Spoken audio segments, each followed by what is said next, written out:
क्या आप परेशान हैं? ओ, एग्ज़ाम करीब हैं और तैयारी बिल्कुल भी नहीं है। कोई बात नहीं, मैं हूं ना, मैं तैयारी करवाता हूं। तो इस वीडियो में हम सीखने जा रहे हैं क्वाड्रेटिक इक्वेशन को कैसे सॉल्व करते हैं। उसके 3 मेथड्स, तीनों के तीनों सिखाऊंगा, लेकिन एक ही वीडियो में इस सबको कवर करना मुश्किल है। लेकिन इस वीडियो के अंदर मैं सिखाने जा रहा हूं आपको फैक्टराइजेशन मेथड। अगर आप ये सीख लेंगे, अगर इस वीडियो को आप 10 मिनट तक देखेंगे तो आपको ये मेथड फैक्टराइजेशन का कभी भी इंशाल्लाह नहीं भूलेगा। तो चलिए चलते हैं क्लास की तरफ। जी तो चलिए शुरू करते हैं। आपके सामने एक एग्जांपल मैंने लिख दी है, x² - 2x - 15 = 0। तो इस एग्जांपल को हम सॉल्व करने जा रहे हैं। टेक्निक मैं आपको बताता हूँ, ये हम पहले मैं आपको मेंशन कर चुका हूँ कि हम बाई फैक्टराइजेशन मेथड इस इक्वेशन को सॉल्व करेंगे। पहले तो पता चले कि क्वाड्रेटिक इक्वेशन कहते किसको हैं। देखें यहाँ पे गौर से देखें, इस इक्वेशन के अंदर आपको यहाँ x⁻² नज़र आ रही है और उसके साथ x⁻1 और यहाँ x⁻0। किसी भी वेरिएबल की पावर 0 हो जाए तो उसका आंसर 1 आता है, यानी x⁻2, x⁻1, x⁻0 = 0। ये देखें, जब भी मैक्सिमम पावर किसी भी पॉलिनोमियल की 2 होगी तो वो क्वाड्रेटिक इक्वेशन कहलाएगी। सॉल्व कैसे करना है? 3 मेथड्स हैं। फैक्टराइजेशन से कर सकते हैं, कंप्लीटिंग स्क्वायर मेथड से कर सकते हैं और क्वाड्रेटिक फार्मूला से कर सकते हैं। लेकिन करंटली इस वीडियो में हम बात करने जा रहे हैं बाय फैक्टराइजेशन मेथड।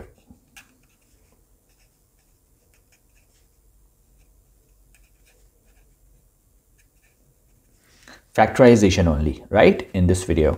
सो इसका तरीका ये है, गौर से सुनिएगा। फर्स्ट टर्म पहले तो आपने इसको अरेंज करके लिख लेना है। समटाइम्स एग्जाम में ये अरेंज्ड फॉर्म में नहीं होती। फॉर एग्जांपल x पहले लिखा हुआ है, x² बाद में लिखा हुआ है, या 15 पहले लिखा हुआ है।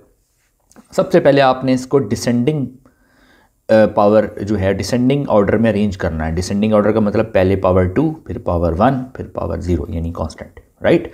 पहले इसको अरेंजमेंट करनी है। This is the first step. Arrangement के बाद जब फर्स्ट टर्म और सेकंड जो लास्ट टर्म है, फर्स्ट और लास्ट टर्म, इनको आपने मल्टीप्लाई कर लेना है। देखिए, फर्स्ट टर्म है x² और लास्ट टर्म है -15। इनको आपने दोनों को क्या करना है? मल्टीप्लाई कर देना है। इसको और इसको, इन दोनों को आपने मल्टीप्लाई कर देना है। मल्टीप्लाई करेंगे तो आंसर आएगा -15x², राइट। अब ये जो आपके पास नंबर आया 15, इसके आपने फैक्टर लिखने हैं। फैक्टर का मतलब कौन कौन सा टेबल है जिस पे 15 आता है, ठीक है। तो फॉर एग्जांपल हम सबसे पहले तो लिखते हैं 1 को अगर हम 15 से मल्टीप्लाई करें तब भी 15 आता है। 2 के टेबल पे 15 नहीं आता। 3 के टेबल पर चेक करें तो 3 5 15, राइट। उसके बाद अगर हम 4 के टेबल पे देखें तो 4 के टेबल में नहीं आता। 5 के टेबल में वही 5 टाइम्स 3 करें तब भी 15 आता है, या 3 टाइम्स 5 करें तब भी 15 आता है। तो उसको 2 टाइम्स लिखने की ज़रूरत नहीं है, इसको आगे लिख दें या पीछे लिख दें, राइट, एक ही बात है। तो ये हमारे पास फैक्टर बन जाते हैं, ठीक है। 3 और 5 के बाद आगे चलें 6, 7, 8, तो किसी टेबल पर 15 नहीं आता। तो हमारे पास एक ये पॉसिबिलिटी है और दूसरी पॉसिबिलिटी हमारे पास ये नहीं कि 2 हमारे पास फैक्टर बन गए। इनमें से हमने कौन सा चूज़ करना है? अब देखें, सेंटर में क्या लिखा है? सेंटर में लिखा है 2, यानी -2 लिखा हुआ है। तो 2 हमने किसी तरह बनाना है। तो -2 हम कैसे बना सकते हैं? देखिए, 15 और 1 को अगर हम इस्तेमाल करें तो अगर इसमें ऐड कर देते हैं तो ये 16 बनता है, और अगर हम सब्ट्रैक्ट कर देते हैं तो 14 बनता है। मतलब 15 में से अगर हम 1 माइनस कर दें तो 14 बन जाएगा। अगर 1 में से 15 माइनस कर दें तो -14 बन जाएगा, ठीक है। अगर ऐड कर दें तो 16 बनता है। यानी प्लस माइनस कुछ भी कर लें, किसी भी तरीके से 2 नहीं आता या -2 नहीं आता। लेकिन अगर हम इन दोनों की बात करें तो 5 में से अगर हम 3 निकालते हैं तो +2, 3 में से अगर हम 5 निकालते हैं तो -2, ऐसा है ना। तो 3 में से अगर हम 5 निकालते हैं तो -2 आता है कि नहीं आता? -2 आता है। लिहाजा हम इसको सिलेक्ट करेंगे, ठीक है। तो इसकी सिलेक्शन हमने इसको देख कर करनी होती है। मतलब कौन सा फैक्टर सेलेक्ट करना है ये हमने सेंटर वाले को देख के देखना होता है। यानी हम 3 को सिलेक्ट करेंगे और 5 को सिलेक्ट करेंगे और उसके साथ क्या लगाएंगे? x, क्योंकि यहाँ x लगा हुआ है, राइट। तो हम 3 के साथ x लगा देंगे, 3x, और साथ क्या लगाएंगे? -5x, 5x, यानी हमने क्या किया, ये जो मिड टर्म थी इसको हमने दो हिस्सों में ब्रेक कर लिया, ठीक है। तो ये जो फैक्टराइजेशन मेथड होता है इसको दूसरे लफ्ज़ों में हम कहते हैं मिड टर्म ब्रेक मेथड या मिड टर्म स्प्लिट मेथड। क्यों कहते हैं? क्योंकि ये जो मिड टर्म होती है ये दो हिस्सों में ब्रेक हो जाती है, दो हिस्सों में स्प्लिट हो जाती है, ठीक है। कैसे स्प्लिट होती है वो मैंने आपको अभी तरीकाकार बता दिया। उसके बाद हम एक्स स्क्वायर को जैसे था वैसे ही लिख लेंगे, राइट। उसके बाद हम इस इक्वेशन को जैसे ये जो -15 था इसको -15 ऐसे ही लिख लेंगे। तो फर्स्ट टर्म भी वैसे ही लिख ली और लास्ट टर्म भी वैसे ही लिख ली, राइट। अब हमने कॉमन निकालना है, इसका भी एक सेट बन गया और एक इसका सेट बन गया। अब हमने कॉमन निकालना होता है, नेक्स्ट स्टेप होता है कॉमन निकालना। तो देखें इन दोनों में क्या कॉमन है, इधर भी x लिखा हुआ है और इधर भी x लिखा हुआ है। तो लोअर पावर कौन सी है, 1 या 2? 1। तो हम x कॉमन ले लेंगे, लोअर पावर कॉमन लेते हैं। एक x हमने बाहर लिख दिया तो अंदर कितने x रह गए, 1, क्योंकि x into x x square, right. बीच में साइन कौन सा है, प्लस, तो यहाँ प्लस डालेंगे। उसके बाद यहाँ पे देखें x तो हमने बाहर ले लिया था तो यहाँ क्या रह गया, सिर्फ 3। तो इसको दोबारा मल्टीप्लाई करके चेक भी कर लेते हैं, x into x x square, फिर ये प्लस आ गया, x इंटू 3x यहाँ पर आ गया।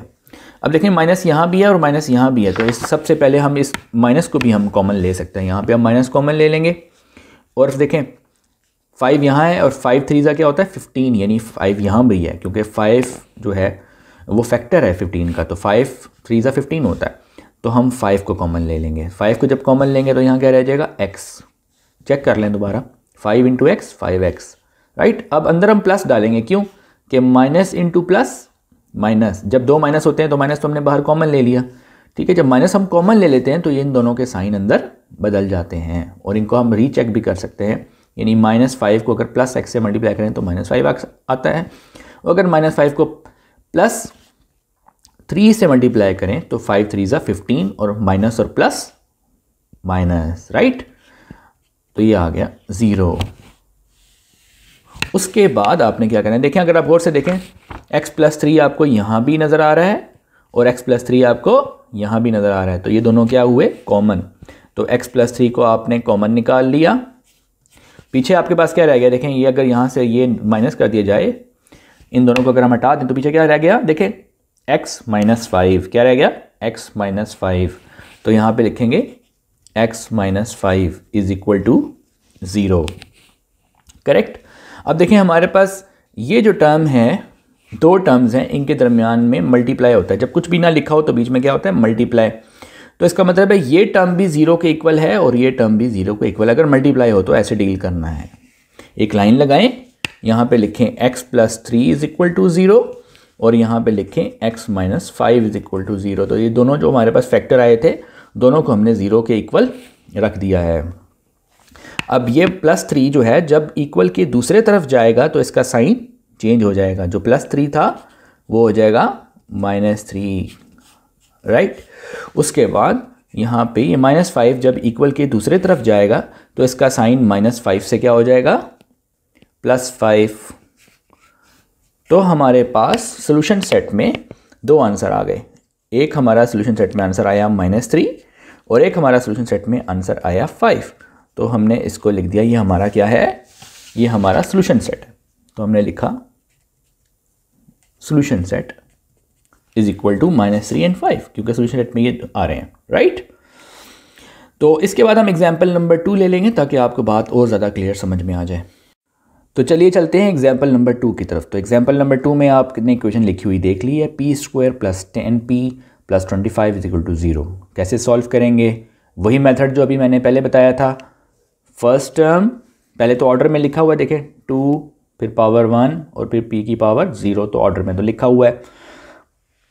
हम फर्स्ट टर्म ले लेंगे और लास्ट टर्म ले लेंगे और इन फर्स्ट और लास्ट टर्म को मल्टीप्लाई कर देंगे। ये हमारा फर्स्ट स्टेप था, p² × 25, तो आ जाएगा 25p²। ये हमारे पास आ गया। ये जब आ जाता है उसके बाद हम क्या करते हैं, इसके फैक्टर बनाते हैं, फैक्टर ढूंढते हैं इसके, यानी 25 किस टेबल पर जाता है, तो एक तो 1 के टेबल पर जाता है, 1 × 25 = 25। उसके बाद 2 के टेबल पर नहीं जाता, 3 पर भी नहीं, 4 पर भी नहीं, 5 × 5 25, राइट। उसके बाद 6 पर भी नहीं, 7 पर भी नहीं, 8 पर भी, 9 और 10 कहीं पर भी नहीं जाता। यानी हमारे पास सिर्फ ये 2 पॉसिबिलिटीज़ बनती हैं, एक ये और एक ये। अब इसमें से हम कौन सा चूज़ करें?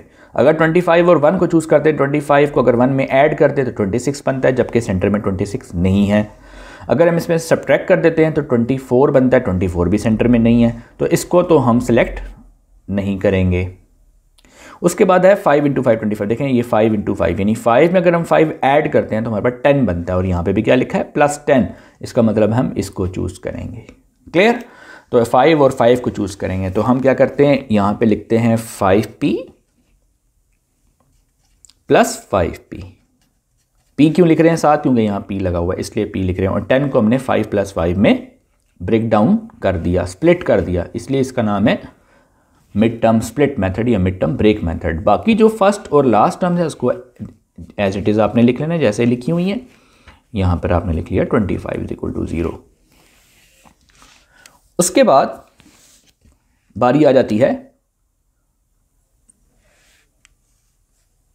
ये सबसे पहले हम ऐसे पेयर बना लेंगे। पेयर बनाने के बाद इसमें से हम कॉमन लेंगे। देखें यहाँ पर भी p नज़र आ रहा है और यहाँ भी p नज़र आ रहा है, तो आपने p यहाँ पे आपने कॉमन ले लिया। अंदर क्या रह जाएगा, एक p आपने बाहर ले लिया, एक p अंदर रह गया। p × p p², अंदर प्लस है तो यहाँ प्लस डाल दें। 5 तो यहाँ 5 लिख दें। मल्टीप्लाई करके भी चेक कर लें, 5 टाइम्स p करें तो यहाँ 5p आ जाता है, राइट? Bracket close. यहाँ दोनों में प्लस है, कोई प्रॉब्लम नहीं है। यहाँ 5 है तो यहाँ 25 है, तो 5 5 क्या होता है 25, यानी 5 यहाँ भी मौजूद है, तो इसका मतलब है 5 कॉमन आएगा। जब 5 यहाँ से कॉमन ले लेंगे तो यहाँ से अगर 5 बाहर निकल जाए तो यहाँ क्या रह जाएगा, ओनली p रह जाएगा। और यहाँ क्या रह जाएगा 5, क्योंकि 5 5 था 25 था, एक 5 हमने बाहर कॉमन ले लिया तो एक 5 यहाँ पे रह गया, = 0। अब देखें यहाँ पे आपको एक जैसा नज़र आ रहा है कि नहीं आ रहा? p + 5 यहाँ भी और p + 5 यहाँ पर भी है, तो हमने p + 5 को कॉमन ले लिया। अगर इन दोनों पे आप फिंगर रख दें तो आपको क्या नज़र आएगा, p + 5 ही नज़र आएगा, राइट? तो आप लिखेंगे p + 5 = 0, राइट? अब यहाँ पे आपने लाइन लगानी है, दोनों फैक्टर को = 0 रख देना है जैसे पहले रखा था। p + 5 = 0 and p + 5 = 0। तो यहाँ पे p का आंसर -5 आ गया और यहाँ पे p का आंसर -5 आ गया, ठीक है? और इसका ये है कि अगर p + 5 × p + 5 को अगर हम यहाँ पे ऐसे भी कर सकते हैं कि यहाँ पे आप लिखें p + 5 का होल स्क्वायर = 0। यहाँ पे आप लिखें रूट, यहाँ पे भी ले लें रूट। उसके बाद जब रूट क्या होता है कि यहाँ से कैंसिल हो जाता है और यहाँ पे लिखा जाएगा ± p + 5, और यहाँ रूट जब हम 0 का रूट लेते हैं तो 0 ही आता है। तो एक दफ़ा यहाँ पर अगर हम प्लस में लिख लें p + 5 = 0 और एक दफ़ा माइनस में लिख लें p + 5 = 0, तो यहाँ पे आ जाएगा p = -5, और यहाँ ये माइनस जो है उधर जाके दोनों तरफ माइनस से मल्टीप्लाई करें तो माइनस ख़त्म हो गया, तो यहाँ भी निकल आएगा p = -5। तो जैसे भी करें 2 फैक्टर आपके -5 और -5 ही निकलते हैं। आई होप कि आपको ये वीडियो देखने के बाद फैक्टराइजेशन वाले मेथड से क्वाड्रेटिक इक्वेशन को सॉल्व करना आ गया होगा। तो आई होप डैट आपको ये वीडियो पसंद आई होगी, और मैं नेक्स्ट आने वाली वीडियोस में मैथमेटिक्स के, फिज़िक्स के और केमिस्ट्री के बहुत से प्रॉब्लम्स सॉल्व करने वाला हूँ। तो चैनल को सब्सक्राइब करना ना भूलिएगा, बेल आइकन को प्रेस कीजिएगा और वीडियो को शेयर करना भी ना भूलिएगा। इंशाल्लाह मिलते हैं नेक्स्ट वीडियो में, तब तक के लिए अल्लाह हाफ़िज़।